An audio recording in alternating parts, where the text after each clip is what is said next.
And we're back, just in time for another drawing in the dark. Judging by my white balance, my name is Levi Smith. I draw and tattoo for a living, and today we're going to draw Skeletor, a particularly clownish villain for the times we're living in. Unfortunately, one of my video clips got corrupted, and literally the first part of this drawing is what somehow got jacked. But I'm gonna go ahead without it. Let's see if we can keep this one under 25 minutes, huh? In the first, now lost portion of this video, I had gotten a lot of the general layout done for the pose. I'd even changed my mind on the left arm once or twice, and really had gotten the primary elements worked out for his costume and stuff. I really got a lot of foundational stuff done in that first segment. Unfortunately, that now we can't review it. In a regular situation, this right here is about as far as a rough sketch would go before I'd move on to another pose or another treatment. But for this video series, I go with what's on the page. So I'll continue this sketch by adding in some more specific details, such as the belt, and refine some of the rough elements here. Skeletor is an old 80s cartoon character from He-Man and the Masters of the Universe. I make sure to keep the line work light still, as per usual, this being a pen drawing and stuff. There's no real takebacks. Moving into these feet, Skeletor always ran around without shoes, and with the craziest looking feet. Either no shoes could handle his toenails, or he was just proud of these things. As I noodle around with various parts of this figure, I do wonder about the nature of Skeletor's villainy. Which is kind of like real stereotypical, basic kind of villainy concepts, these cartoonish, clownish kind of villains. It was really straightforward. He wanted to take over Eternia, the planet he lived on, and the universe itself.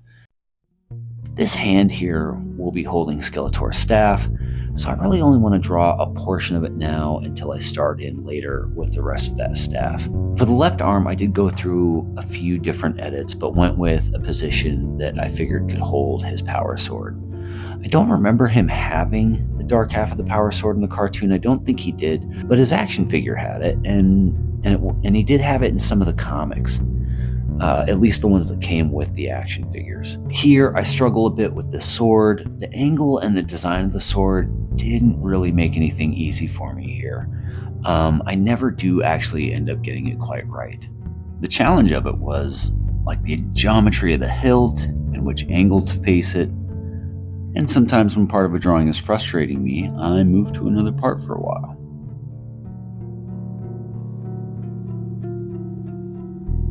I'll start the staff here with some basic blocking, using my pen to visualize the angle of the staff.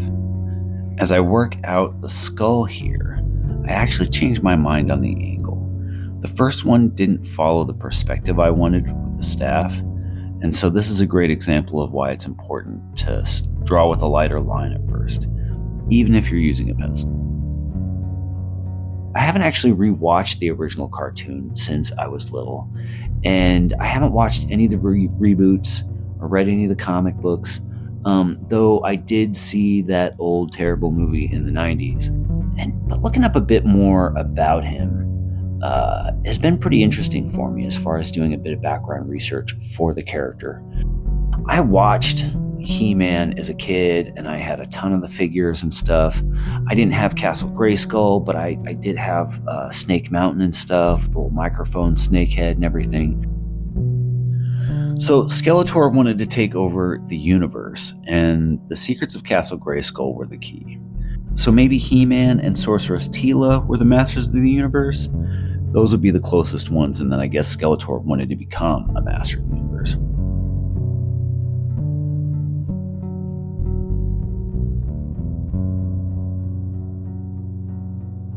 I'm going to define the cape here a bit more. He doesn't normally have a cape or a cloak, but he really should. It's definitely an overlooked element in the original design by far. And I add these like rib bone shapes to the background, just like a slight nod to Castle Grayskull and the bizarre environments I remember from the original cartoon. They'll also help to show the lighting scheme in the piece overall. Getting into the detail of his shoulder pad armor, I didn't realize that he was trained by Hordak, the villain from the She-Ra cartoon. I'd always thought that he was a more serious villain, Hordak. And that's a fitting kind of like world-building connection that I'd like to have seen more, and maybe they've explored it more in future material.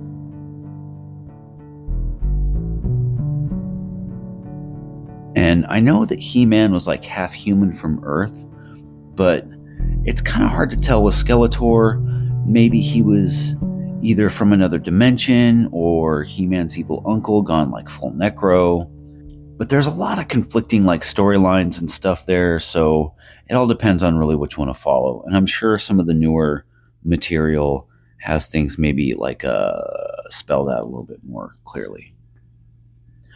The story of the sword, though, is even a bigger mess of like disorganized story concepts. Some include the split sword, other versions just have He-Man with the sword. I mean, it's a kid's cartoon, and when they originally came up with the lore, I'm sure they couldn't imagine like the level of scrutiny.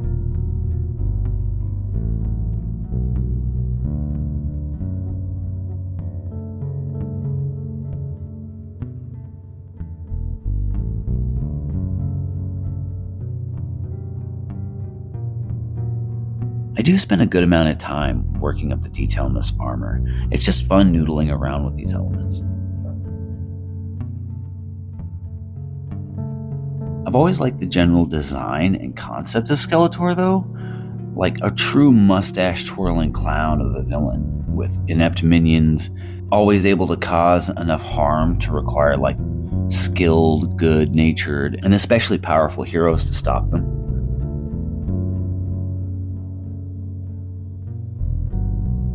Notice as I work out these details, my line work gets subtly darker, still leaving room for refinements and modifications, but building things up gradually as I go.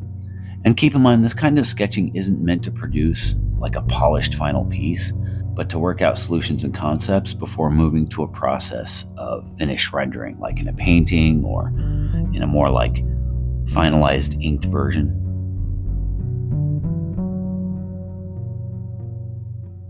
In a way, I find pieces in this process to finish later, with most attempts like this never really moving past this exploration concept phase, and even really sometimes getting this far at all.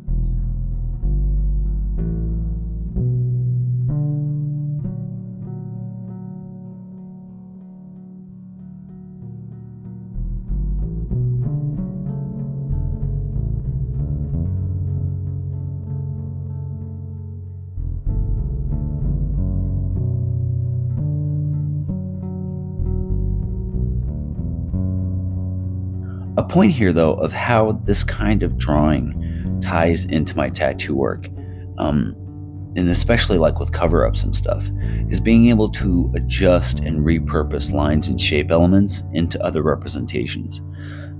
It's really key to designing cover-ups that aren't just like heavy black work or something overly detailed and huge. Being able to see things in the clouds, as it were, can open up a lot of hidden design potential.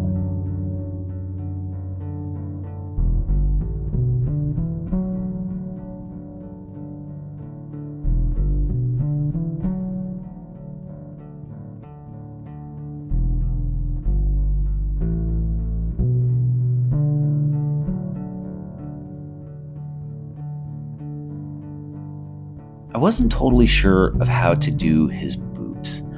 The figure had the shin guards, but I wanted to do something a little bit more interesting. But I do think that they deviate too much for the look that I was actually going for.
Shading in this cape is what really ties this piece together, giving a good contrasting backdrop to the figure and separating him from the background. You'll see in these first passes on hatch shading that I still keep it very light, allowing me to see the balance of contrast before committing to any direction.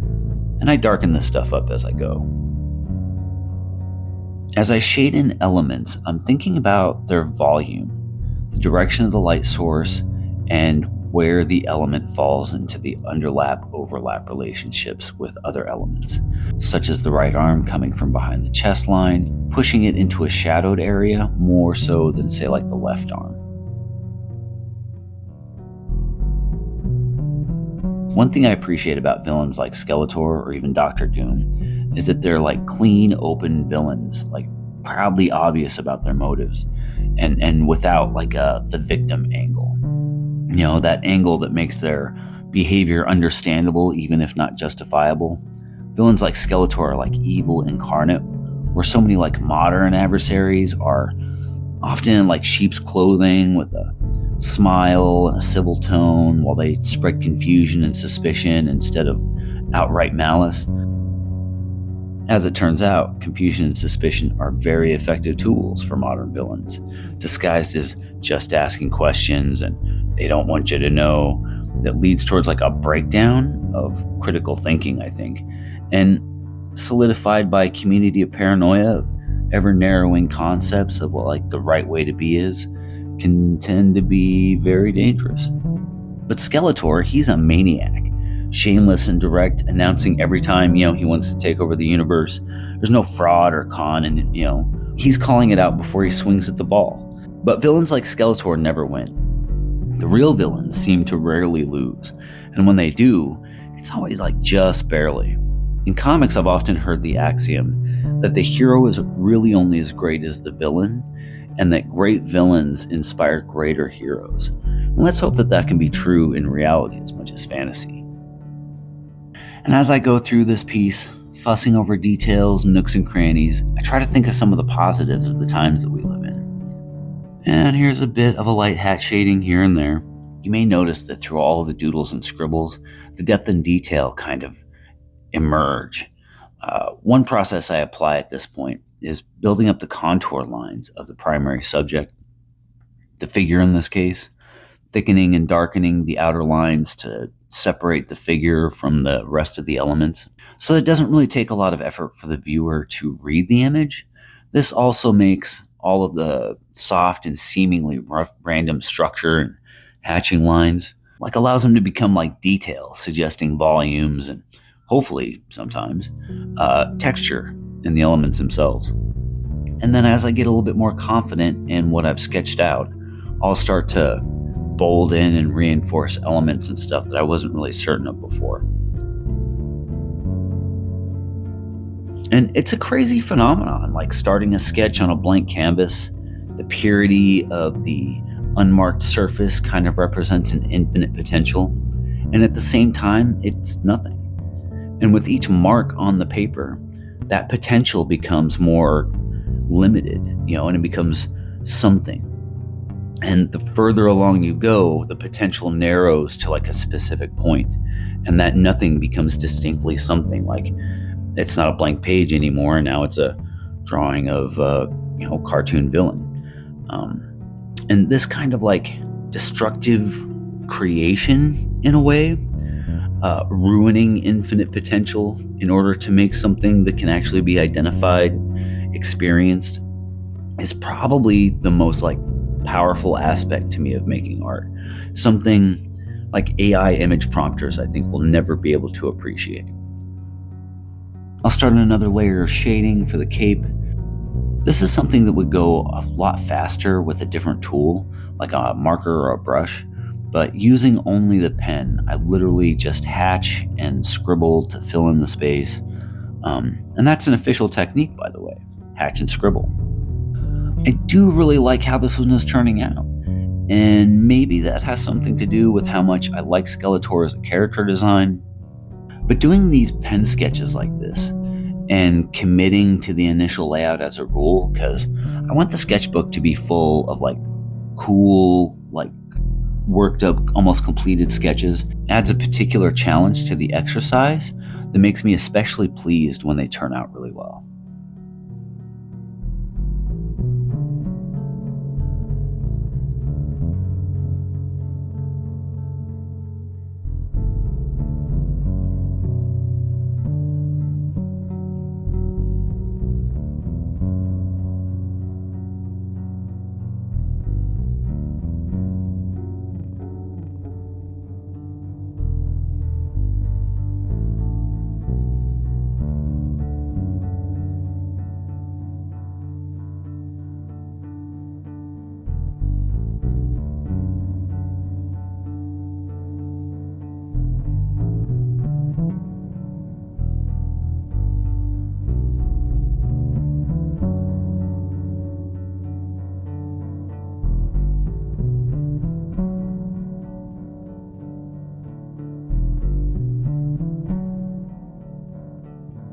I am also entertained by watching the hatching, like when it's all sped up in the video, like the way that the interpolation or whatever, or the frame rate makes it just kind of appear like, in the video at points. I don't know, it just makes like the pen lines appear. I wish it worked like that in real life sometimes. But remember, kids, real artists want to make the art, not just have it made for them.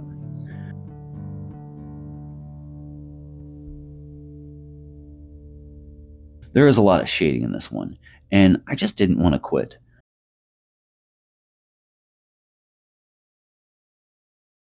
Sometimes I keep working on a piece because I don't really want like the dance to end.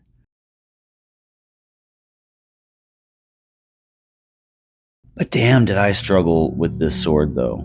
I tried to change the angle, messed up the binding box in perspective from the start, and really just couldn't seem to like pull it off. And I know for the future to be more deliberate with that binding box and probably use a straight edge to keep things from looking kind of like wilted or wobbly. I mean, it looks like it's gonna flop around if he swings it anywhere like some kind of noodle. I do keep trying though.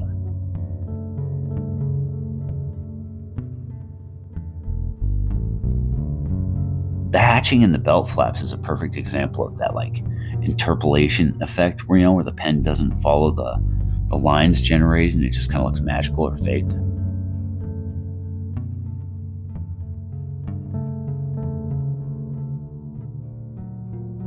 Here's some more shading in the skull and cowl.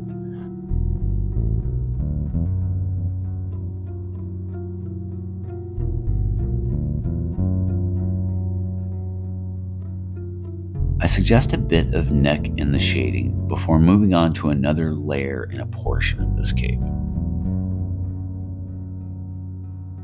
I'm starting to get more into the darker levels of shading in here, focusing on pushing out the contrast of these elements now that I've figured most of it out.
And so for this next final segment of the drawing, I did do this bit at home with different lighting and lower production value.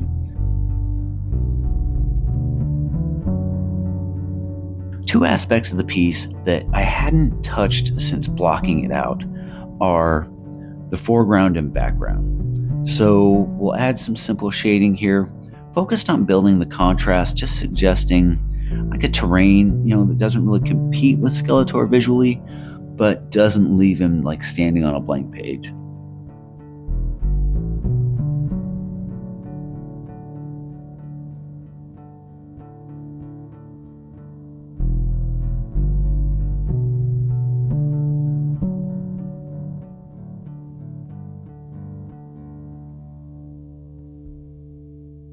Still following the general lighting scheme, I'll use the environment elements here to better describe that kind of light source.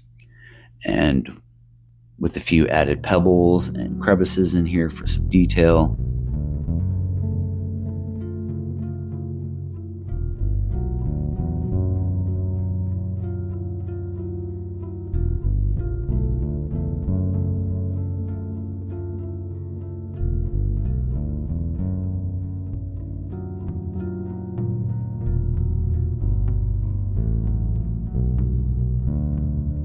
I'll add some shadows under the feet and we'll shade those toenails black. It turns out these feet need more work than I realized.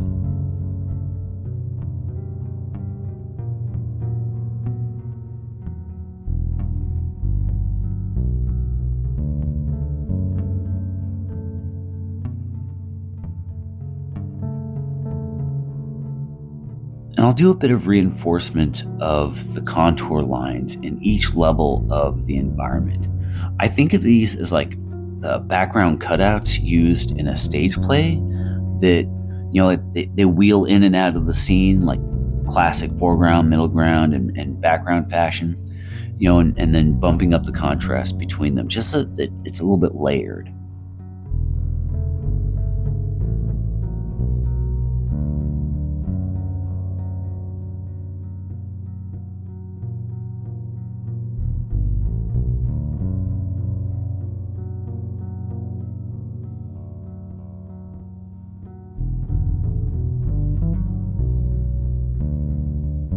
I darken the underside of the cape, but the larger patches feel too light.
And back to the middle ground. I like the middle ground, but sometimes it just makes you a target. This middle ground, though, this is a good middle ground.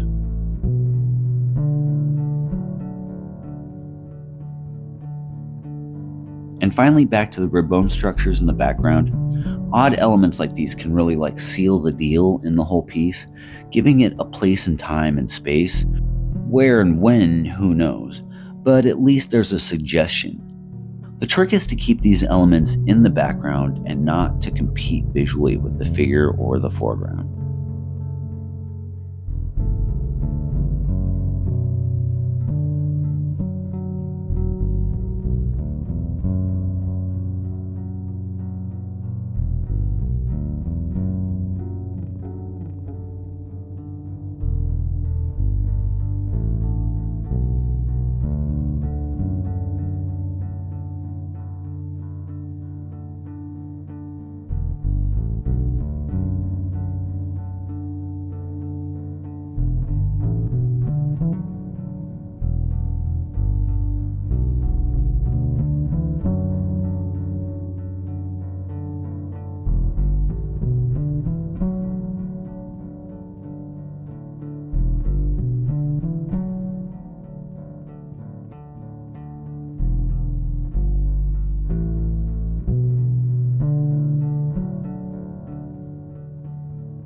I'll add in this little directional mist. This helps give like a subtle intersection of elements. I don't know if we really need it here or not.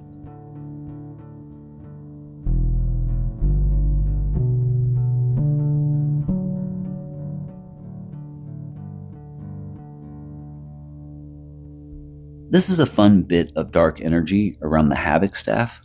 I had to look that name up. This element can totally be like a bold and eye-catching element here, especially if it draws attention away from that sword. The scribbly qualities of the energy really lend itself to like the chaotic, evil nature of the wielder.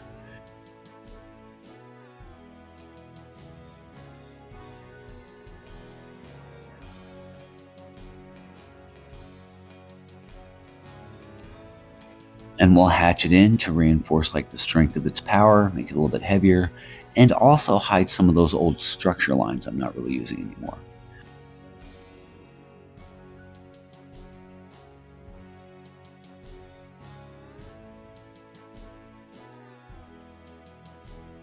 I'll reinforce a few lines here and there as I consider the piece as a whole.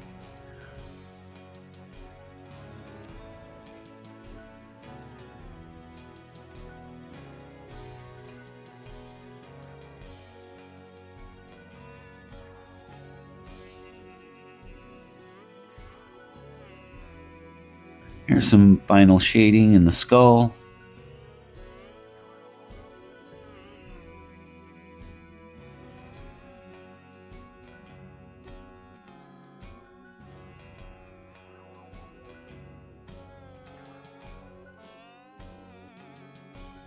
I am tempted to color this one. I had so much fun with it. But I've got too much other work to do. I've got a bunny tattoo design and an octopus garden thing that I'm supposed to be getting wrapped up, so this is it. I'll sign this one and do just a little bit more before calling it done. Thanks for stopping by. If you got this far, drop a like and a subscribe. I've got a bugged algorithm to fix around here after so much time off. Check the description for links and socials and merch. I'll be back next week, and we'll check you later.